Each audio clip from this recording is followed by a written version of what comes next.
Hey everybody, Ross Brand here from livestreamuniverse.com. Joining me following the Never Settle show from Roker Media is Jon Burke. Jon, what did you think of the second show? Well, before I even talk about the show, it's obvious that you and I both shop at the same store for menswear. Excellent taste, excellent yes, taste. Thank you. I guess this is in right now, right? I thought the second show was even better than the first one, and I think it's because Mario really, on the first one, he obviously was doing all he possibly could to make sure the first show was a success, right? So I think that he did more than was needed, to be honest with you. And this one was a really good, concise show. I thought the guests were really solid on the show. The first person, the lady that has, well, that whole boxing ring thing, I mean, that's just... That was magical, right? That's incredible. I think her story also was a really good one. And really, I just thought that, I think that he's getting it down now to the point where it's getting much more solid when it comes to his topics. So very happy with it. I think the production quality there's nothing better that's out there right now. Right. So very proud of my Roker Media colleagues that are doing it, Ben Radner and Dean, the director, and everybody else that works on the show. Just something I should note that this afternoon, Mario came by the Facebook offices in New York over on Park Avenue, or I'm sorry, Broadway at 9th. Right. And we did a live stream with Mario and Al Roker, who actually was the host of the show, and Al was Al. And Al was Al. Okay, that's all I gotta say about that. But you can go back and watch it now on Al Roker's Facebook page. Right. If you just go to Al Roker's Facebook page, you'll see it there. And it was a lot of fun. What I was trying to do with that production today was actually three things. One was give Al to Facebook, so that way he's one of the first people that's been live streaming. Celebrity that is, and it was just good to be over there and live streaming from the Facebook studios. The second thing was we have two shows that we are promoting right now actively at Roker Media and now Roker Entertainment. One of them is Mario's show, obviously, so I had Mario be the co-host and show some clips from the first show that he did last week. The second show is called Girl Starter. It debuts on April 28th on TLC, and there is a live streaming element to that. We're going to be doing like a Talking Dead type of like post-mortem after the Girl Starter show. Is that the right vernacular? Not sure. Post-mortem. You can do an autopsy on what they start. We're going to do a post-mortem after the show, after Girl Starter. Girl Starter is a competitive reality show. It's going to be on TLC, and we just got the first delivery of the first 2 episodes, and it's really good. I got to tell you right now, it's really good. These girls, it's the same kind of theme. It's about entrepreneurship. Right. It's about realizing your goals and your dreams. So, I'm pumped, man. I'm pumped. That's awesome. Yeah, That's awesome. So what do you think's learned, like, I know you go back to the music business and TV and live streaming. What do you think's learned between like a first show and then a second show and then as you move into the rest of the season? Because so much is like built up to the launch. Right. But like you said, today was so smooth. Everything just flowed into each other. There's some magic moments. Yeah. The whole idea of the meetings after a show are to tighten it up, right? And to make it so it's more responsive, make sure that we are like hitting all the right beats, because all these creative processes, there's a certain amount of beats to them, whether it's a TV show or a live stream or recording a record, right? So last Friday we had a post-mortem meeting back at the Roker offices, and I was a fly on the wall for most of it because these guys are really doing all the work, right? So I come in at the end to talk about the marketing piece of it. And it was a tough meeting, I gotta say. That woman over there, you guys can't see her, but Nicole kind of ran the meeting, and I gotta tell you, she's tough. She's tough. And so if there was even the slightest mistake made or problems with maybe dropped audio or a bad screen or something like that, she was all over it, right? So she had the attention of a typical television producer that we work with all the time that isn't happy with something, right? And makes a list of all those things that they're not happy with and comes in and just really wants to make it right. Wants to make it work. How can we do this better? How can we do this better? So I think that was reflected tonight in this show in the fact that it was much more tightened up. Right. when there's a lot of people who are part of the live stream community who are kind of wondering what kind of content are, whether it's Roker Media or other people who are looking for content and able to help people get to the next level. What kind of content should live streamers be doing? What do you see out there that works for people who are getting into live streaming, and what would you say maybe, okay, that isn't what we're going to look for, enjoy doing that, but that isn't. Does that question make sense? I think there should be a show about guys that wear checkerboard shirts, first of all. It's the way to go. Yeah, I'm so admiring the fact that we're both wearing almost the same shirt. This is far more colors than I would normally wear. Normally a solid t-shirt gets me through the day. So I'm going back to LA tomorrow, and I am literally down to my last shirt. Right. So I'm very happy they passed out PJs at the show today, because I might be wearing pajamas on the plane tomorrow. By the way, my flight's on United. So if anybody is listening from United, yes. I'm not giving up my seat. So what kind of content? Oh man, I tell you, it's still the wild, wild west. It really is. I mean, we've been approached at Roker with so many different pitches, and it's a matter of, listen, we think they're all good. I'll be honest with you. We really love all the pitches that we've seen and we've heard. There's not been very many that we say, oh, that sucks, right? Right. And really, it comes down to the sensibility of people that are being on camera. Right. Can they handle live? Right? Because live is a different beast. Right. Luckily with us, we work for a guy that's been doing live TV now for 40 years. Right. So he's kind of instilled upon, like the rest of the crew, what to look for, okay? The things to look for. But I think that at the end of the day, it comes down to where's the audience, right? And it goes back to my music industry days. It's like whenever there was a developing act that we were working with, was the job that we had as marketers was how do we find the audience? Where's the audience? So before you even think of the creative idea, you got to think, do people really want it? Okay, do people want to watch this? Right. Okay, or is it just you're just going on live because it's a hobby, right? Right. So really, you look for a niche, because what technology has done, it's turned the world into a massive niches, and everybody goes on to find what they want to consume. Whether it's echo chamber politics and going to their specific blog, or whatever it is, to hear their point of view repeated at them, okay?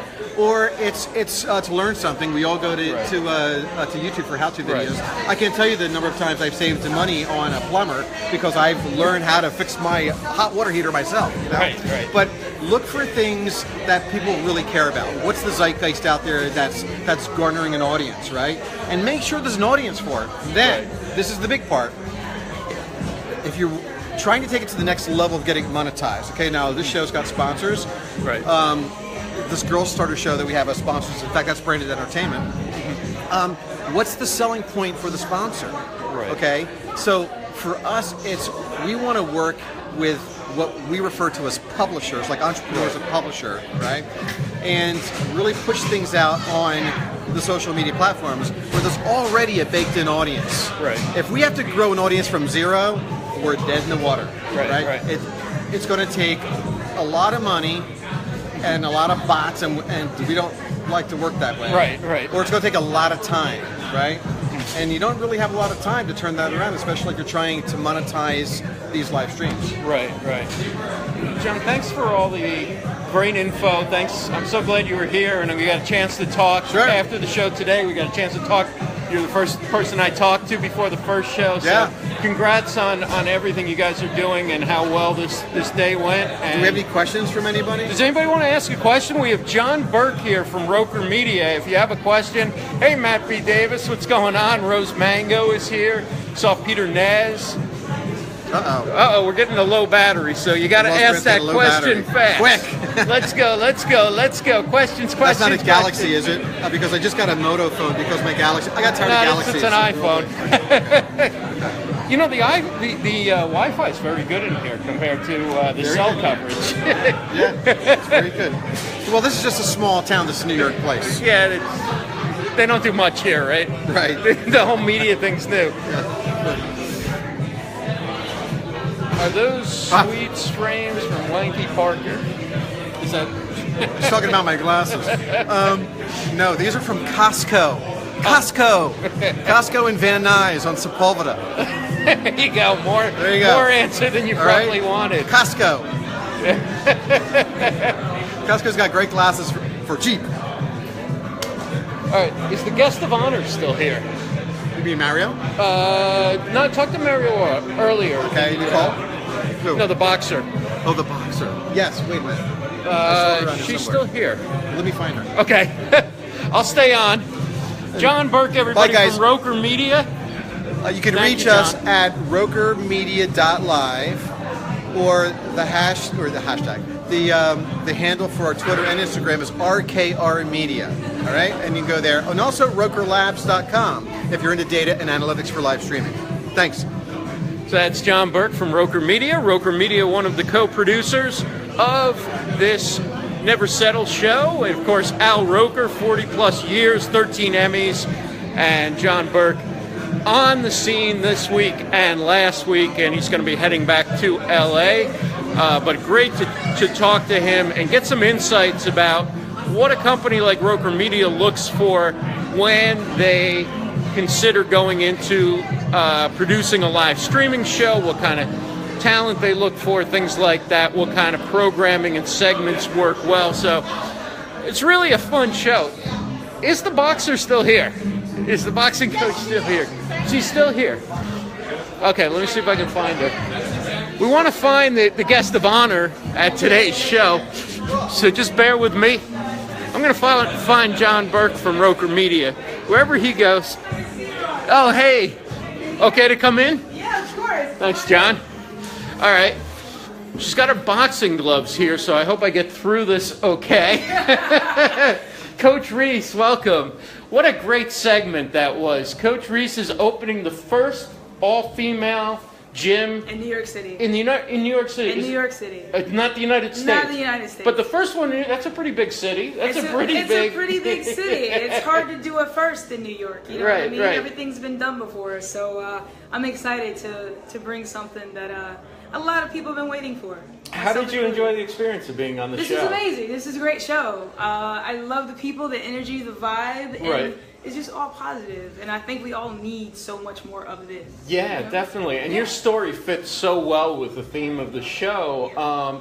Do you do any live video? Have you done any live streaming or No. Facebook Live or anything? No, this is my first time. This is my first. Right, Never right. Said it was my first, the live streaming. And just the live and the comments and how Right. interactive it is. Yeah, Claudia Santiago's a really good friend, and she I just love loved it. what Hi, you were Claudia. doing.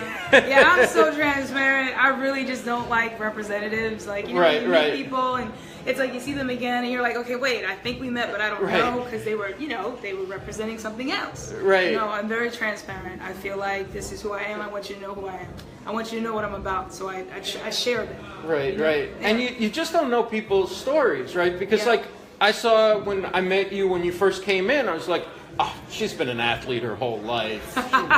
You worked in an In my heart, office, you had yes. to get into shape. Yeah, you know. I was an angry black woman. I was about 220 pounds, and yeah, I needed to do a lot of things for myself. Right, right. You know, and in my heart, I was an athlete. In my heart. So the women that you work with, when they get into boxing, Yes. is it for exercise, for self-defense? Is it to want to maybe fight competitively? What is the motivation of most of the people that you For coach? most of the people that I coach, the motivation is to find where they are. Mm-hmm. You know what I mean? To Right. find their place, to feel better, Mm-hmm. to learn self-defense, to learn a skill. Right, right. And really just to, better their lives. And That's great. Yeah, it's different. So where is the gym going to be? Like, It's on 2nd Avenue. 2nd Avenue. Gym's going to be Women's World of Boxing, 2nd Avenue. It's got a at great 110. banner. You got a yeah, great I have banner. an awesome banner. Thank you, Did you know- FedEx. did you know about that, I had no or- idea. That's Wow. why I got a little emotional. I'm like, you can't do this. I cannot cry on Right, like right. live stream. I mean, but it was awesome. Like, that was really, really amazing. The banner, FedEx, Mario, like, Never Settle. This has been an awesome experience. Right, right. Yeah. Now, maybe you can answer a question for me about boxing. Sure. Because I do everything right-handed. But Yeah. when I get into, like, I'm going to mock box or something like that, I always take a southpaw stance. Do you really? That's That's interesting. not normal.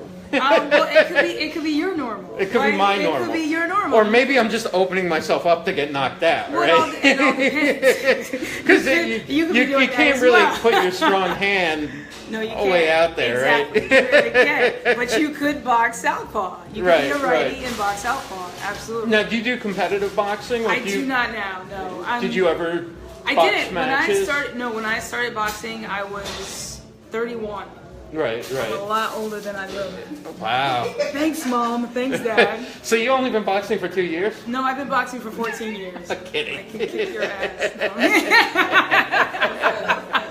No, I've been boxing for 14 years. I've been training women. I've been training girls. I do a lot of volunteer work. I've been training the females for about 10 years. Wow. Yeah, 10 years. You know, it's you work for something for 10 years, and it's that 1 year that's like life-changing. Right. You know, where it all comes together. So it's been a journey. It's been a journey for me. Having a career, competing, it just wasn't. It wasn't anything that I wanted to do because of where I was when I started. You know what I mean? I wasn't going to leave my nice cushiony job to compete and try and box professionally as a female when I would only make 1% of what I was making sitting at my desk being creative and doing the things. It didn't make sense. And I didn't, for me, I felt more joy and I felt empowered by giving the knowledge that I know that I've learned to other women and to other girls to help them kind of navigate their way through this. Now, do you spar or you do? I do spar. Not as often as I would like. Because I'm training all day and all night. And with opening a gym physically, like I said, I'm not as young as I look. Physically, it's exhausting. Between opening my business, between maintaining my clients, between maintaining my group, my private training, my private clients, doing all the things physically, my body's like, sit down. Sit down. Now, is boxing a sport that anybody could take up, like no matter what age or how in shape they are? Absolutely. Or is it something like you got to train first before you start training? You know, I had my team. We were actually training in the park yesterday, and there was a woman who was watching us. She watched for almost an hour, and afterwards, you know, she said, "Can I talk to you?" Of course, you can talk to me. Like, talk to me. And she said, you know, I want to do this, but I think I need to get in shape before I come do this. I feel like I need to work out or do this. If I waited, you know what I mean? I wouldn't be here. So start where you are. It was boxing that got you into shape. It was boxing that changed everything. It was boxing that, for the first time in my life, it took the focus off of my weight. It took the focus off of my size. It took the focus off of just how bad I felt and how sad I felt. Boxing for me, and that's why boxing is so much more than boxing, and when I teach it, I teach life boxing skills. For me, it was so much more because it really was that time that I got to focus on me and how I felt. And I stopped obsessing about the weight, I stopped obsessing about my size, and I started focusing more on my rhythm, my movements, my punches. And it was maybe a year and a half, 2 years where the weight, I didn't even realize that I had lost all the weight. And people saw me, and they were like, hey, wait a second, you're disappearing. But I still wore the clothes that I had on when I was heavy, so you couldn't really, I didn't see it. And I'm like, I don't see what they see because I've been heavy my whole life and I still saw myself that way. And people are like, no, you're small, you're skinny, and all these things. I'm like, I've never been called that in my life. You know? So it was, for me, it was everything. It was life-changing. Such a wonderful, positive story. Tell everybody where they can find you online, and where they can find the gym. You can find me online at www.boxnyc. You can email me at reese@www.box.nyc. Website, Women's World of Boxing. I'm opening on 2nd Avenue, 2147. I love it. 2nd Avenue at 110th in the Upper East Side. And I'm excited to just bring a lot of goodness to the community. And I hope that women come out and, you know, try something that if they've never done it, it's the best time to start. And I feel like it's the best place to start. Thank you so much, Coach Reese. We got to wrap up. They are packing up, getting ready to close, but it's been another fun event here at the Never Settle Show here at Canary. Have a great night, everybody. We will catch you hopefully next week for another episode of the Never Settle Show and from the red carpet at 5:30. Have a great night, everybody.